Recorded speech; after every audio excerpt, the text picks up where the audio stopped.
Ladies and gentlemen, I think let's start. Um, First of all, good afternoon, everybody.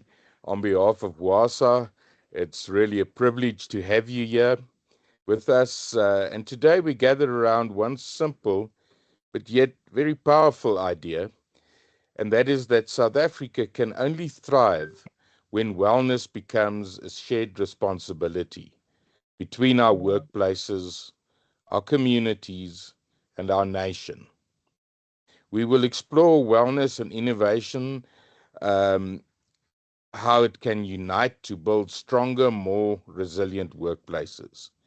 You're not just attendees, you are part of a national movement that is redefining how South Africa works, lives, and thrives. Remember our guiding truth.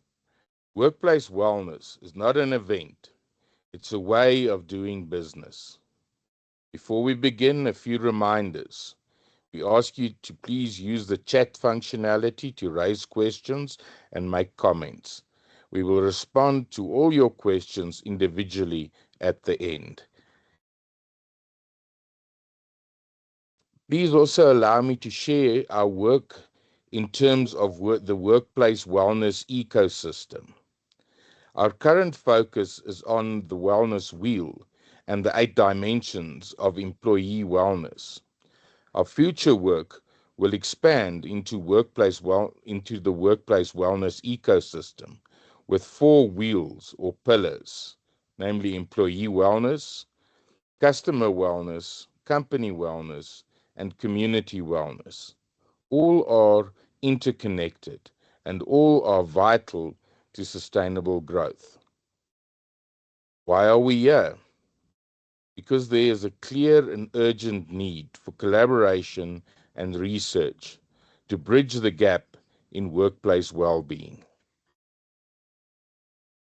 In today's session, we emphasize the importance of collective wellness, a pathway to resilience, fostering collaboration across sectors to create lasting change for our communities. Like bees in a honey hive, all working towards a single goal. We at WASA is working towards making workplace wellness in South Africa a gold medal victory. Our goal is to partner with you and our industry organizations and business chambers. Together, we will empower our employers and our employees to live better lives. This is about shifting the conversation from viewing wellness as a cost to understanding it as an investment in people and performance. I've been told that South Africa has yet again achieved a #1 spot in the world. A global accumulation of wearable data has been analyzed to determine which nation gets up the earliest in the morning. And the #1 spot went to South Africa. The study shows the study also showed that South Africans generally is sleeping the least, which might not be the most healthiest behavior, but indeed a #1 for our nation. It is now my honor to introduce Alan Fritz, who is a seasoned executive with a strong track record in strategic leadership, operations, and organizational development. With decades of experience across both public and private sectors, Alan has led high-impact initiatives that drive performance, innovation, and sustainable growth.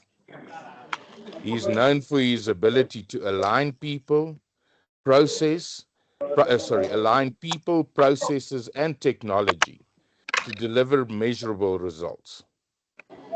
Alan has held senior roles in business transformation, workforce strategy, and stakeholder engagement, often serving as a bridge between the executive leadership and operational teams. His career reflects a commitment to excellence, collaboration, and continuous improvement. Alan brings a deep understanding of governance, compliance, and change management. He is the vice chairman of WWASA and passionate about building resilient organizations that thrive in complex environments. Outside of work, Alan is also the president of Swim SA and an advocate for mentorship and community development, often contributing his time to initiatives that support emerging leaders and inclusive growth. On the topic of winning ways, Alan will share with us the challenge of a gold medal Olympian. It is interesting to note that after athletics, swimming has won the most medals for South Africa at the Olympics. Over to you, Alan. Thank you. So, Good afternoon, Chris. I hope everybody can hear me. Sorry, I was just a speaker at an earlier conference and maybe a little bit noisy behind me. But thank you for the introduction. It's a wonderful occasion to talk to you. I've been at the conference where I was talking on the same subject to other participants. As someone who has spent decades around the swimming pool, coaching, training athletes who dream of standing on that podium, in our case, the Olympic podium, which has become a very, very important podium. Chris has mentioned that we're the #1 federation in the country in terms of performing at all levels, be it continental, world, and at the Olympic Games. And it's been a wonderful experience heading up an organization of that caliber. I've learned, ladies and gentlemen, that winning gold does not always happen by chance. It happens by design, discipline, teamwork, and unwavering belief that excellence is not a moment but a mindset.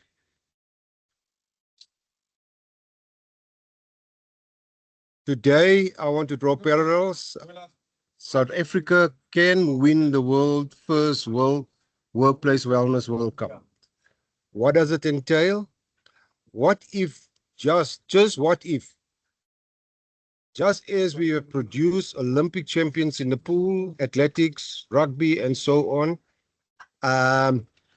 we can produce the corporate athlete to perform optimally in organization. People and organizations that operate at their peak, not just for a season, but for a lifetime, produces the result of economic success. When athletes step onto the starting block, years of preparation come down to a few seconds of elite performance. Behind that moment lies a system, coaches, training regimes, nutritionists, psychologists, physiotherapists, all working in tandem to produce an elite athlete performing at an optimal level to produce the gold or the silverware and make the nation proud.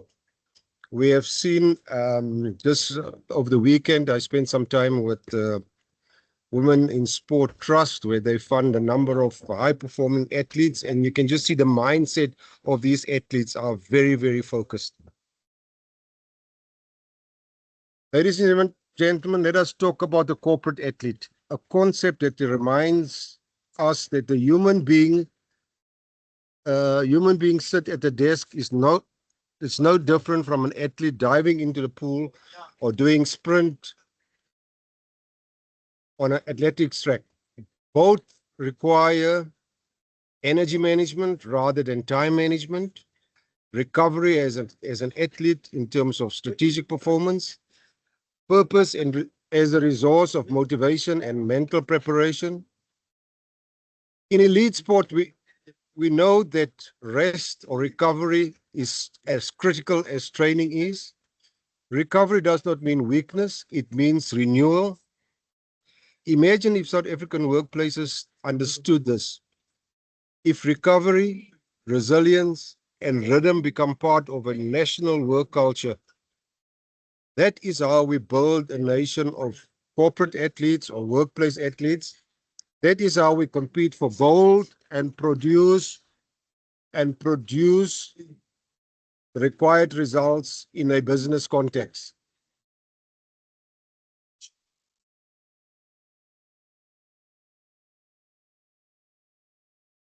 I watched athletes swim against giants and win because they refuse to be intimidated. I watched athletes build their mental strength to fuel the performance pathway. The best example in my world was probably as Stuart Leclerc beating Michael Phelps in the 2012 Olympic Games in London. Phelps was the undisputed king of the swimming pool. We've all seen the Springboks in 2023 win the Rugby World Cup by 1 point, not once, but 3 times in a row. That was not luck, ladies and gentlemen. That was physical and mental system, science, and soul behind each of those athletes in 2023. The Springboks remind us that unity and purpose and belief can overcome the odds. They were more than a team. They were a symbol of resilience, a symbol of representing us. In many ways, South African workplaces face their own World Cup on a daily basis to produce the goods that drive our economic success. Competing for talent, fighting fatigue, and trying to score productivity goals in the face of global challenges is a daily occurrence. WASA is the team coach. We are building the playbook, the strategy, and the measurement tools to turn effort into excellence. When I took over the role as president of Swimming South Africa, one of my biggest challenges was rebuilding belief. Our athletes had the talent, but not always the infrastructure or the systems, high-performance systems, to take them from promising to podium finishes. The same transformation is possible in our workplaces today. With the right systems, and that is what the wellness wheel, the climate study tool, and the WASA 10-step process represents, we can move organizations from zero to hero. It starts with awesomeness, it starts with awareness, then assessment, then activation, just like a training cycle for an athlete measures the improvement and repeat cycles. And as with a great sporting nation like ourselves, success begins with collaboration, working together. Employers, service providers, researchers, and ambassadors all pulling in the same direction. Let us dream for a moment. Imagine a global index that measures the wellness maturity of workplaces. Imagine South Africa ranking number 1. Not because we spend the most, but because we care the most. Imagine international delegations visiting our universities, our hospitals, our companies, asking, how did you do it? How did you make well-being part of your national DNA? These days we talk about not only DNA, but RSA, and that's the story here. And we will tell them it started here with a group of passionate people who believe that wellness is not a luxury, it's a leadership strategy. WASA's vision is not just about a healthy workplace, it's about a healthier nation. Because a country that takes care of its people wins not just in sport, but in every field of human endeavor. That is how we become world champions, not by competing against each other, but by competing with ourselves to do better every single day.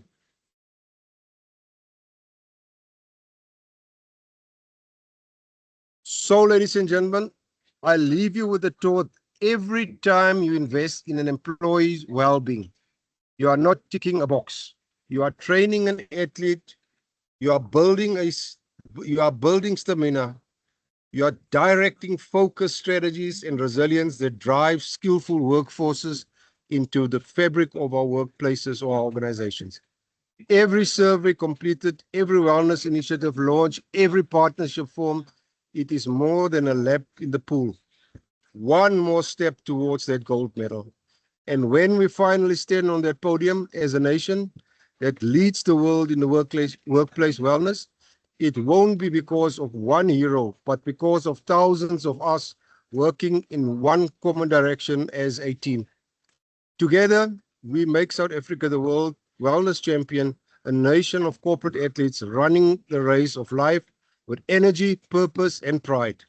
Let us train for gold. Let us lead for wellness. Let us win the Workplace Wellness World Cup.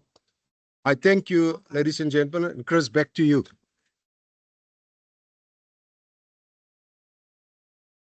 Thank you, Alan. That was truly inspiring presentation, and the best of luck with your work at Swim SA.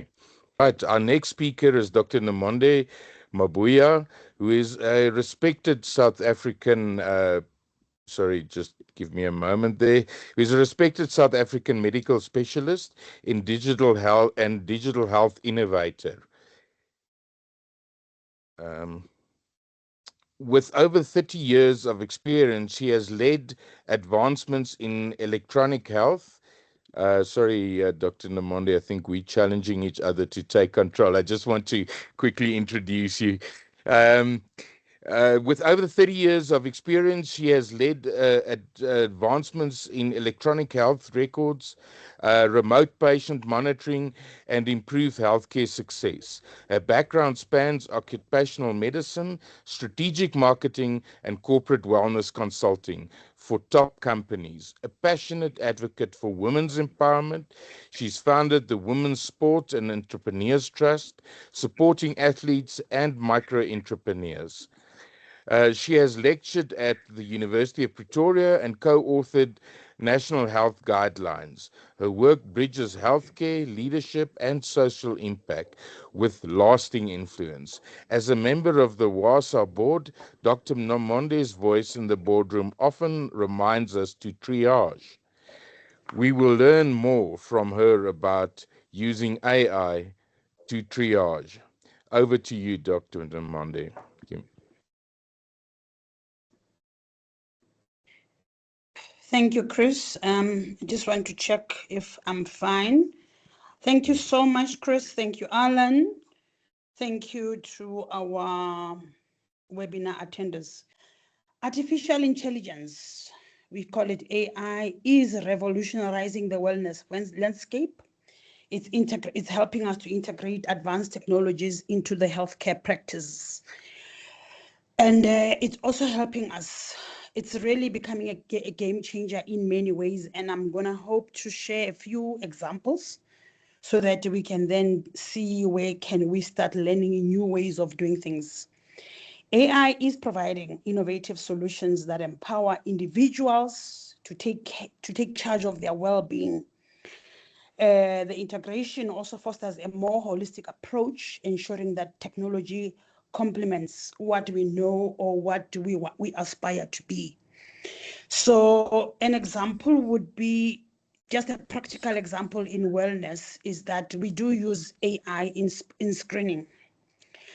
At Kalo, we've just recently partnered with a company from the Bermuda, Curry Genetics, where we apply epigenetic tests that offer insights into our gene pool and our environment to help us understand what predisposing diseases we might have within our family circles.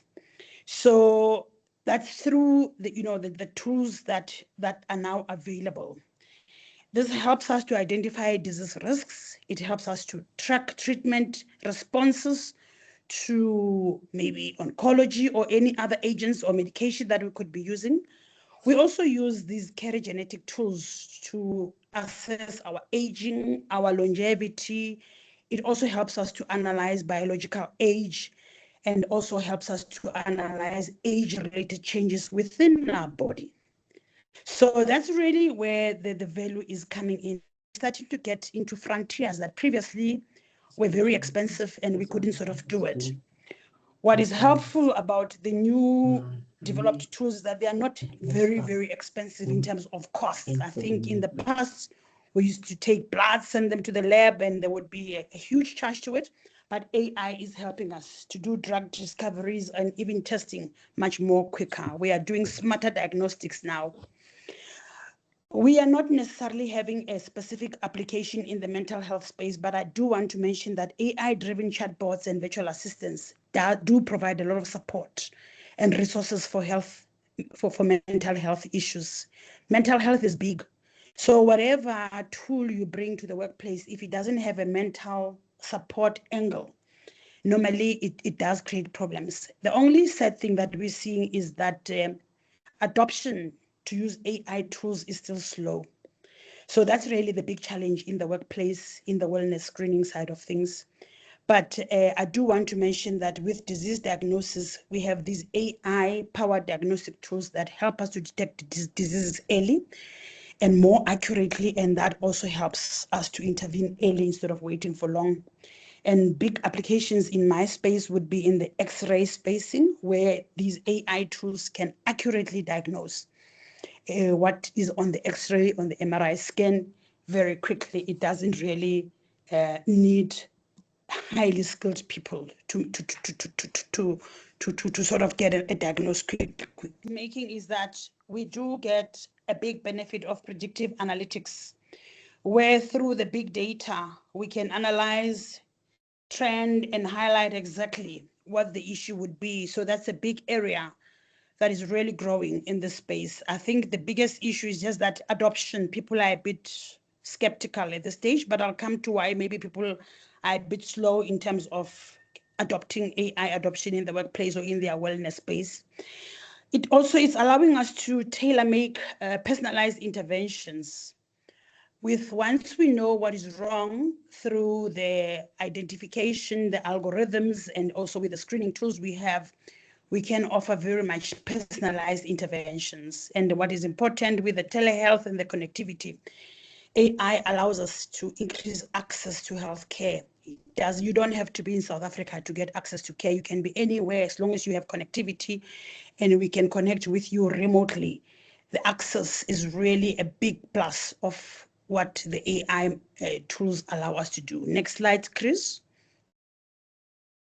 So I just want to use a practical example of what I'm talking about. There are tools called AI triage tools. So a triage tool is almost like your screening type of tool. The one that I've just displayed on the screen, it's a symptom checker. So you just have to have the app on your phone.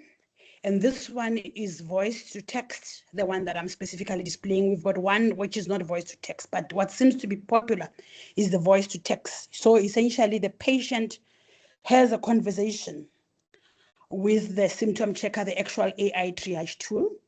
So as you present, you then tell your app that I've got a headache, I haven't been well since Monday. It's a simple conversation.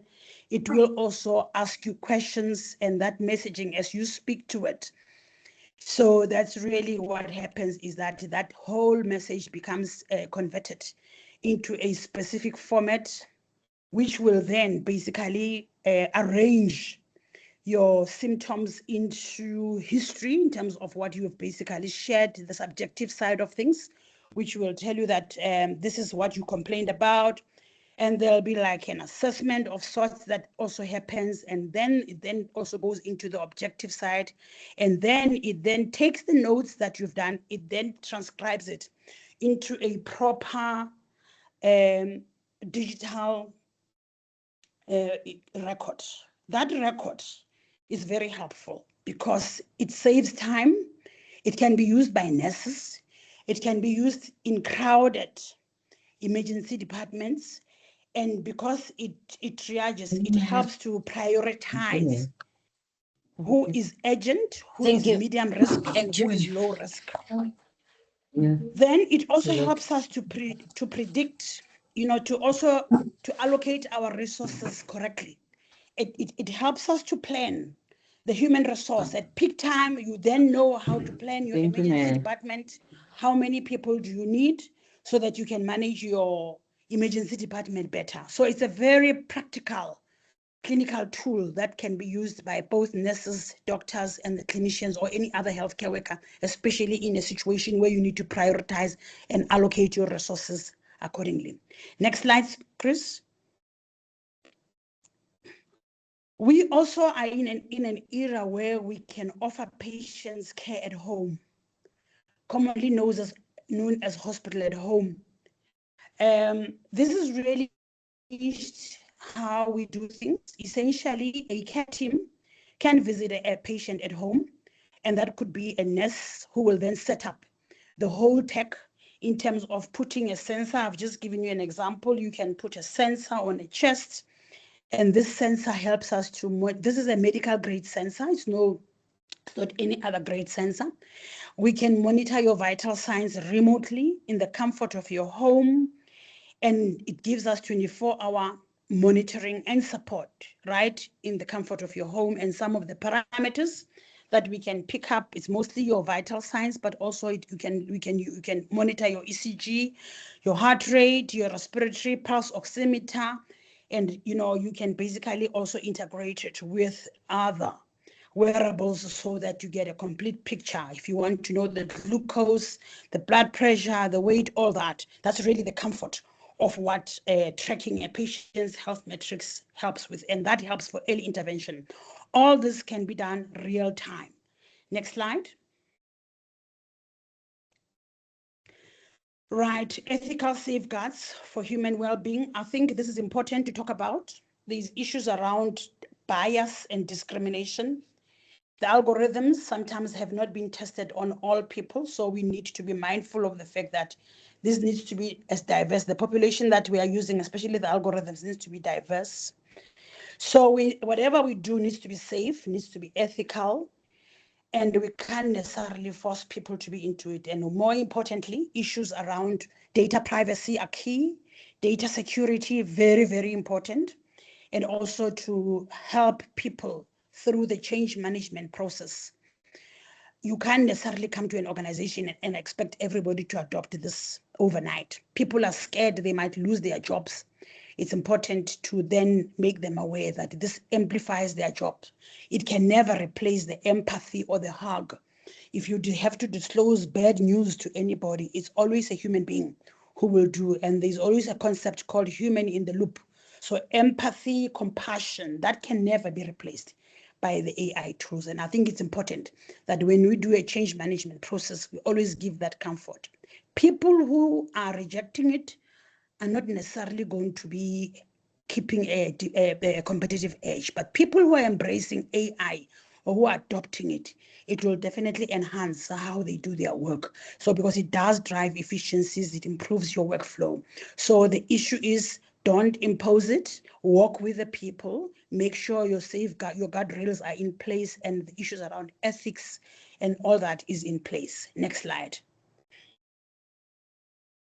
So the next slide mostly talks about vision for interconnected wellness. Well, we are now talking about our own will, which touches on physical wellness, mental wellness, emotional wellness, social wellness, and spiritual wellness. Through the use of AI tools, I think the screening allows us to start taking self-care into our own hands. When you use AI tools, it allows a lot of engagement, self-awareness, self-acceptance. It affirms some of the things that you've been doing, and it also helps you to identify what is risky for you. Through a wearable or through a sensor, that sort of helps you to then stay focused and taking full control of your own employee well-being. Next slide, please. So collaboration, we see it through, especially with the communities. The idea around WWASA is that what we do at a personal level, at the hospital, at the workplace, must also be connected to our communities. So community-based initiatives can benefit from AI so that we become relevant with the sustainable development goals. So support groups, for instance, can connect and peers can talk and they can engage professionals in the process. So that helps us to also focus on community health or population health parameters. In a community of workers who've been exposed to specific exposures, hazardous workplaces, being connected, adopting AI tools and remotely monitoring them helps to provide care, education, and support. And that goes through the use of things like health apps, where we can even provide personalized guidance and support, through those community-related wellness screening tools. Next slide. So this is really about transforming care. We have a situation where COVID-19, most of our healthcare professionals did pass away. Our specialists, we lost a lot of specialists. So through digital connection or digital health, we are now able to connect patients with their healthcare providers anywhere, and that helps us to improve outcomes. The care that they wouldn't necessarily get being in the rural parts of Africa, through being connected through telehealth services, they can now get access to any specialist anywhere in the world. The issue of increasing access, that's been our biggest challenge. So in the rural areas, we still have issues of connectivity problems. Hopefully with the satellites coming on, I saw a note saying Vodacom has partnered with a satellite company that will allow us to reach almost every person at each and every part of South Africa, and that will help to reduce disparities. It's also a cost saver. Instead of people traveling back and forth, we can give you care, give you advice, rehabilitate you right in your house. So the whole healthcare system, the ecosystem is actually transforming. And it is through this integrated team-based care that we are now going to move from just individual care to community care, and to making sure that our workplaces and schools equally are integrated into the care that we do. What is important is that our policies are still lagging behind. So policy and advocacy work still has to happen, because we need supportive policies, funding, and infrastructure that can support what we do. Next slide. So AI gives data, but wellness gives data that meaning. It's very important to just have that data with the relevant context will give you insights into a patient's well-being or healthcare matters, and data itself provides numbers, metrics, and it gives you, we can also trend. And wellness will definitely, with the context, wellness will provide will help us to understand, interpret, and apply accordingly. So combining data and context leads to meaningful actions and decisions. Next slide. I think that's it. Thank you so much. Thank you. Thank you, Dr. Namonde. That was truly inspirational. And yeah, again, thank you for the wonderful work you are doing on the cutting edge of the healthcare ecosystem. But now I'd like to introduce just as an impressive person, Marisa Moloto. She has over 15 years of experience in the development field. Her dynamic involvement spans social innovation, entrepreneurship, education, and health across the public, private, as well as social sectors. Marisa holds a BSc degree in Allied Health Sciences from UCT and postgraduate studies in social entrepreneurship from Gibbs, as well as inclusive innovation from GSB. She is passionate about social care for the development of women and the youth. Marisa enjoys spending time with her family and loves dancing with her husband or beach walks with her two daughters. I had the privilege of working with Marisa and her team on the Nation Builder CoLab process, helping the social sector to enhance workplace wellness. From a personal perspective, I've learned a lot, and I've asked her to share insights. Congratulations on the great work, Marisa. Over to you. Thank you so much, Chris. And also thank you, Dr. Namonde. That was very insightful. I'll probably also link some of Dr. Namonde's comments as well as Alan's comments from earlier. So as Chris introduced me, my name is Marissa Muloto. I am the program manager at Nation Builder. We are a social impact organization, and our focus is on collective impact. And as Chris mentioned, Chris and Farnes have been part of our collab journey, which is a co-creation journey process. As part of Nation Builder, we are really about uniting nonprofits and social investors. So that speaks to, as Chris mentioned, our work with the corporate sector, the civil society, as well as the public sector. So our role in CoLab is really creating that safe space for the different sectors to come together and work towards a common goal. So over the past 2 years, our common goal was really a collective well-being journey. And as you would have heard in the stats that we heard, at the beginning of both Alan and Chris's introduction, the stat speaks for itself, and we really wanted to see how could we support the social sector, not only through our network, but also our co-laboring and our co-creation in creating something for a healthier society for all. So in our collective journey, our collab is basically an event where we come together, we unpack the challenges, we deep dive into solutions, and then we also work, similar to how Dr. Namonde spoke about, using collective intelligence, using also our resource, whether it's research, whether it's programs already in existence, whether it's global standards or practices.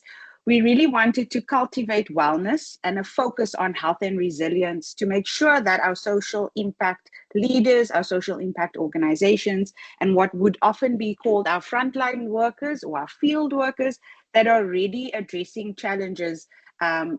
Anyone in South Africa knows what we are dealing with, but in the leadership structure, people are coming forth identifying what is burnout, how do they prioritize wellness when people have to eat, how do we create sustainable health practices when access to health is really actually a financial game.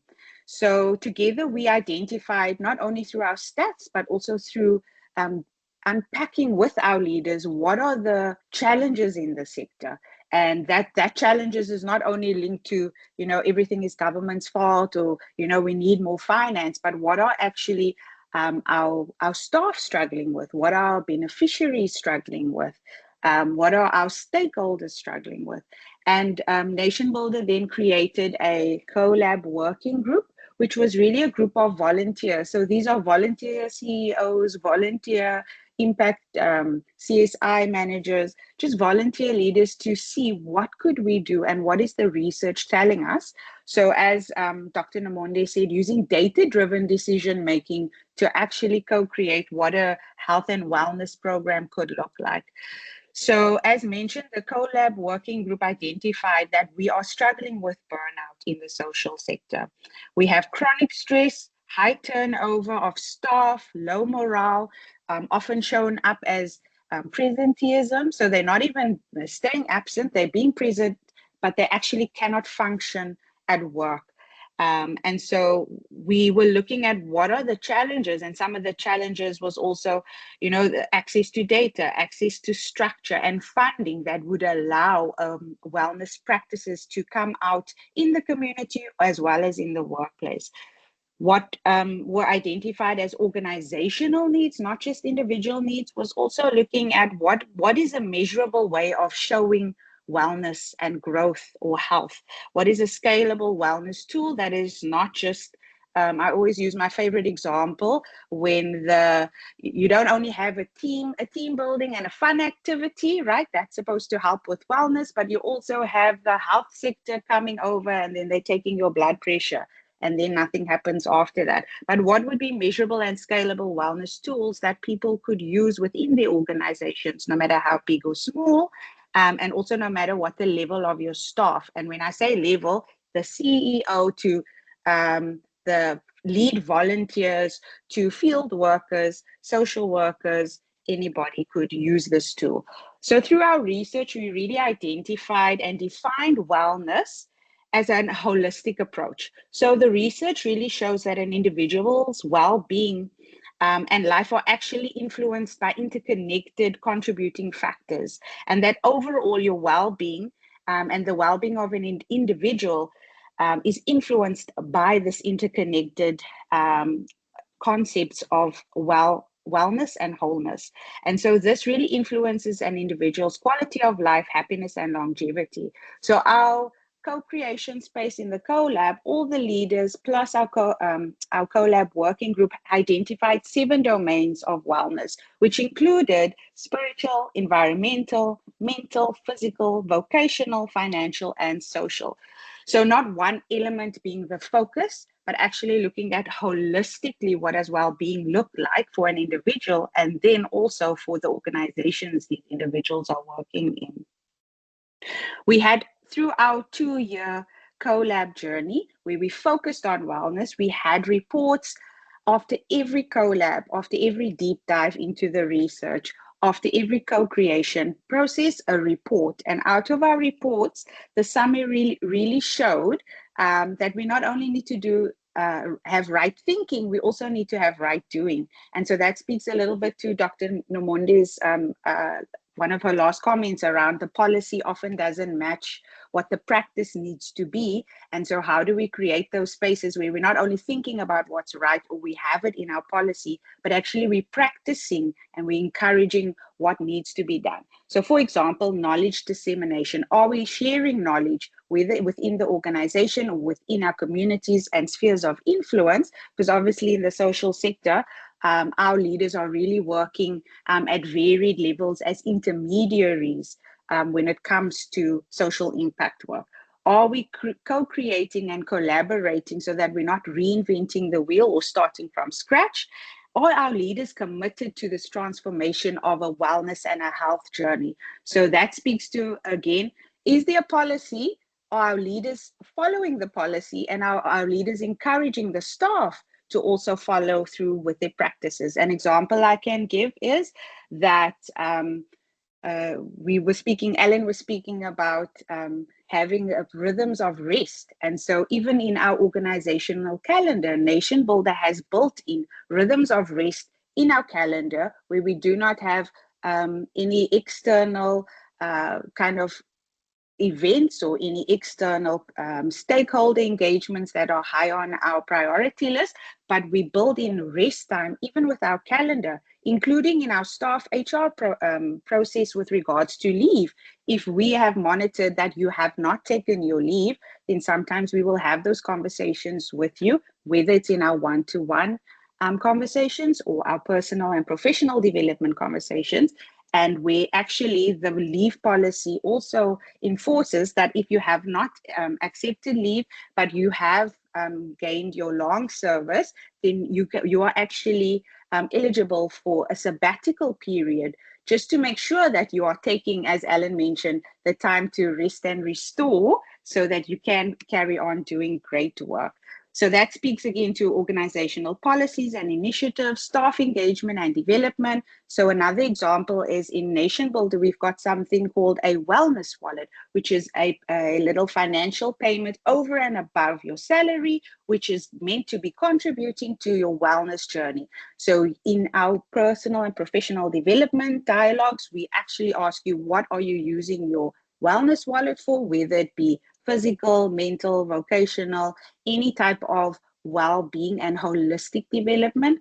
It's really up to the staff to decide what they use that for. Something that came up was generally cultural shifts, cultural norms, and cultural awareness. So as we rolled out our collab event across South Africa, where we were in Western Cape, Gauteng, and KZN, even there, the cultural norms or cultural awareness around what is health, what is wellness, what are practices, differed even across those 3 provinces. So how do we address those within our organizations, whether you are province specific, nation specific, and that culture is not necessarily only addressing your language culture, but actually how do we address culture or wellness as a culture practice that we need to embed in communities as well as organizations. As part of our process, we had also identified what would be a good low-hanging fruit that we could establish and deploy within the social impact sector. And the working group and the collab leaders identified that actually having a little bit of a litmus test, which we have identified as a wellness baseline, we have piloted in our last collab in September, this baseline, which was co-created with all the leaders across the 18 months, where we gain national and provincial insights about actually what is going on within our organizations across the 7 domains of well-being. And so out of that, which speaks a little bit to what Dr. Nomonde and Alan had spoken about, actually having data, researching what's happening in our sector, we are in the process of designing a wellness guideline, which would be not only a guideline on how to use the wellness self-assessment for your organization and individuals as leaders, but also a strategy of how you could activate wellness champions within your organization that really speaks about how do we engage with our staff and engage with their well-being, or even staff engaging with their volunteers. Obviously, working in the social impact sector, we tend to work with volunteers, but having that accountability and accountability partner that maybe is not the CEO or is not only the social worker, but activating a wellness champion. I'm actually going to give a shout out to our wellness champion who is on this call. Tony Grobler is our social investment manager, but Tony was actually our wellness champion for our team. We actually had a micro wellness session today, and part of that was champion what does collective well-being look like for us. In Nation Builder, we piloted with an EQ course where we looked at how do we improve individual emotional intelligence to bring about self-awareness, to bring about the ability to work together as a collective team. Again, teams in departments as well as our organization. So as part of our our well-being collab, Migro, which was the organization we had worked with for our EQ champion, as I mentioned, Tony was our Migro champion, had come on board, similar to WWASA, where WWASA had spoken at our collab about what does wellness in the workplace look like. Migro had come on board to create opportunities to roll out Migro champions within the social impact sector, particularly with regards to our members. So as part of our 2-year journey, as I mentioned, we had looked at what does a wellness framework look like, what are key metrics that we want to go and research and review, again, looking at best practice, not only nationally, but internationally. And then also looking at what would be the best for activating wellness within an organization. And maybe that is not your HR person, maybe that is not your social worker. But as I mentioned, even our social investment manager became our wellness champion within our organization. We also on this 2-year journey invited various guest speakers to speak to our network, which included WWASA, as I mentioned, Migro, even Momentum Group Foundation, as well as Community Keepers, just highlighting one of each of the 7 wellness domains. So we're really on our next steps now, where we're customizing what the baseline wellness assessment would look like for deployment within the social impact sector, as well as that guideline of what a wellness champion could look like. So out of our journey, we've also identified that our next steps that we're going to be reviewing for our 2026 journey, out of our wellness, we realize that actually our organizational leaders need to also go on this journey to identify what would be good organizational growth and development for leaders. And so we've identified 7 foundations for organizational growth and impact. And that would be our 2026 our 2026 collab journey, where we're co-creating what would organizational growth look like. So yeah, our key offerings that we are offering our partners, including our members. We've got partners that we invest in. We've got members that we do capacity building and support in, is really looking at how do we interconnect all the elements of what makes a good social impact organization using best practices. And we were so fortunate to not only connect and engage with WASA and our other partners, but we've got other offerings and it's open. Sometimes we have open access events where anybody is welcome to join. We have membership access events, and then we've also got co-create and learn, which are collabs are part of, where any leader that feels that they would like to contribute to the social impact sector or co-creating collective impact together. Yeah, and lastly, our wellness journey and our wellness guideline will be part of the support and resources that we will make available to our membership and the network. So for example, as part of one of our policies, not only for members, but also staff, we have access to mental health support, business coaching, professional coaching that we make available to our staff as well as to our members at discounted rates. And as I mentioned, WASA had so kindly offered to give our collab members a 1-year membership, and Migro, which has also come on board for our wellness journey. So part of our resources and support, we also have a knowledge hub where our members access templates, resources, policies, thought leadership pieces, research, and actually editable templates that they can access on our member hub. But yeah, we were so excited to work with WASA, share the common goal, and really rallying around how could we do collective wellness, collective impact, and build resilience within our organization. So we look forward to maybe hearing a little bit more about some of the participants on the call or attendees, or also some of WASA's associates and WASA's membership.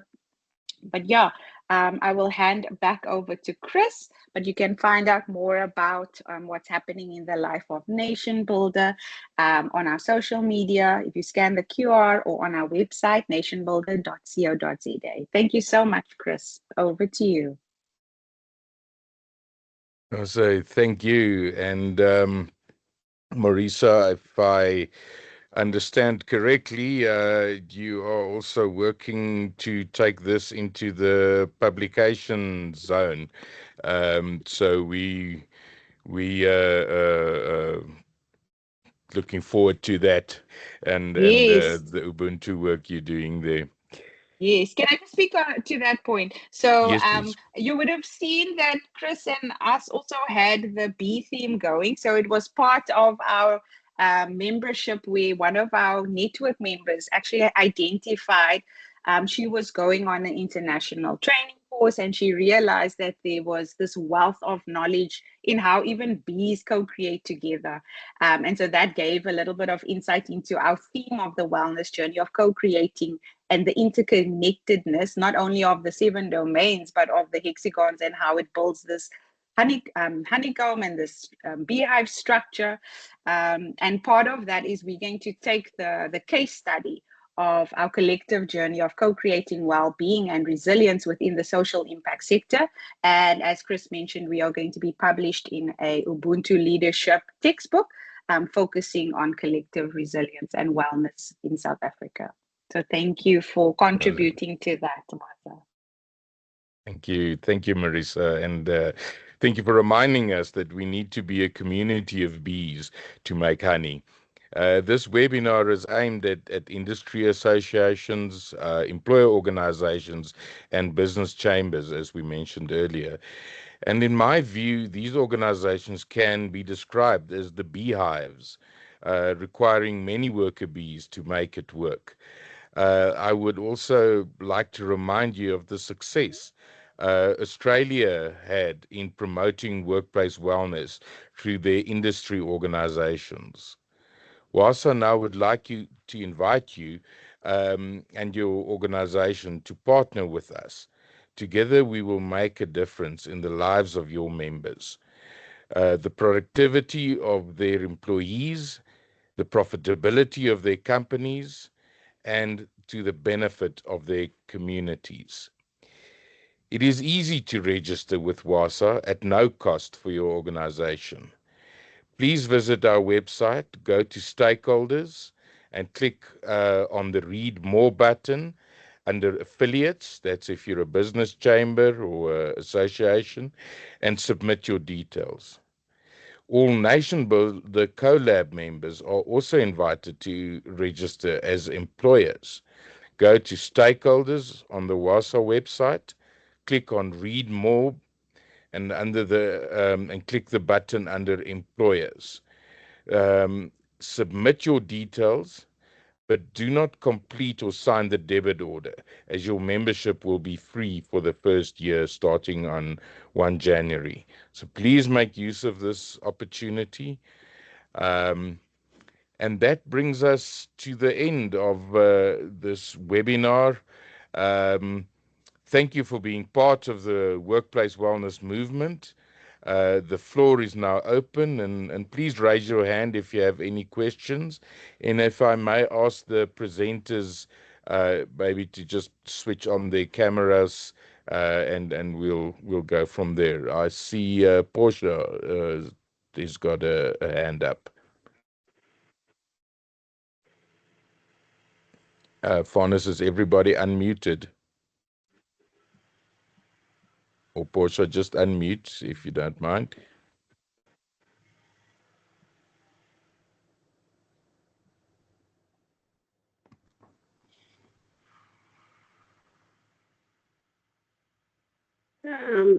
There we go. Did you recognize me? Sure. Of course, it seems we've got a bit of a bandwidth issue there.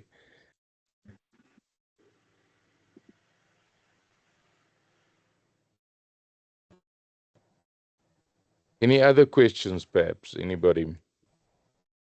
Just raise your hand, please.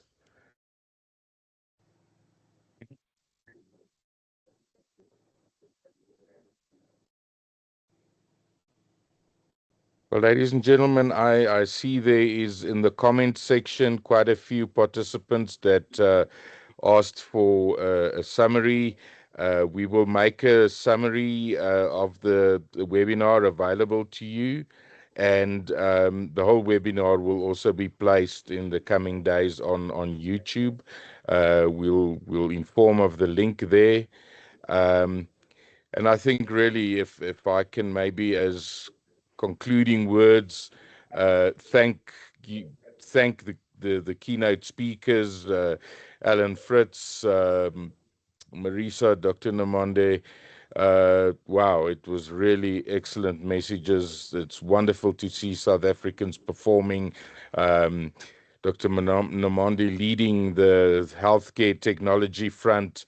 Marisa, the work you and your colleagues are doing in the social sector, the work Alan is doing in sport and in business. That makes WASA and myself extremely proud to be associated in these circles, but also very, very humbled. And the magnitude of the task ahead even makes me more humble. But that is exactly what we need to combine.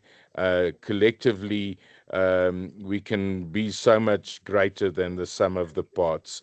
And I really think the suggestion of Alan in terms of winning the Workplace Wellness World Cup, it should be a goal, and it's going to take each and every one of us to achieve that. And feel welcome to the team. Let's go and win the Workplace Wellness World Cup. And with that, I'd like to end. Thank you very much.